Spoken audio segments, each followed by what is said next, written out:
today today ថ្ងៃនេះ tomorrow tomorrow ថ្ងៃស្អែក yesterday yesterday ម្សិលមិញ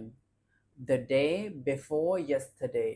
the day before yesterday មានន័យថាមួយថ្ងៃមុនម្សិលមិញអញ្ចឹងខ្មែរយើងហៅថាម្សិលមួយថ្ងៃអូខេ the day after tomorrow the day after tomorrow អញ្ចឹងមួយថ្ងៃបន្ទាប់ពីថ្ងៃស្អែកអញ្ចឹងខ្មែរយើងហៅថាថ្ងៃខាងស្អែកអូខេ this morning morning យើងប្រែថាព្រឹក this យើងប្រែថានេះអញ្ចឹង this morning ប្រែថាព្រឹកនេះ this afternoon ដូចគ្នាដែរ afternoon យើងប្រែថារសៀលមានន័យថាបន្ទាប់ពីថ្ងៃជ្រេទៅគេហៅ afternoon ហើយពាក្យថា after គឺបន្ទាប់ពីហើយ noon យើងប្រែថាថ្ងៃត្រង់ហើយចំទៅលើនឹងហៅ noon អញ្ចឹង afternoon មានន័យថាបន្ទាប់ពីថ្ងៃត្រង់ this afternoon យើងប្រែថារសៀលនេះអូខេ this evening មានន័យថាពេលល្ងាចចាប់ពីម៉ោង4ល្ងាចទៅយើងហៅ this evening ល្ងាចនេះ tomorrow morning tomorrow ស្អែក morning ព្រឹកអញ្ចឹង tomorrow morning យើងប្រែថាព្រឹកស្អែក yesterday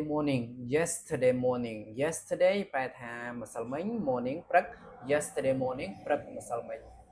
tonight យើងប្រែថាយប់នេះពាក្យថា night យើងប្រែថាយប់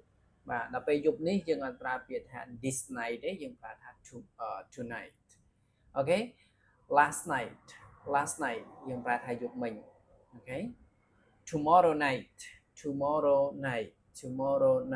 អូខេ tomorrow night យើងបងប្រែថាយប់ស្អែកចឹង ing នឹង sound វា I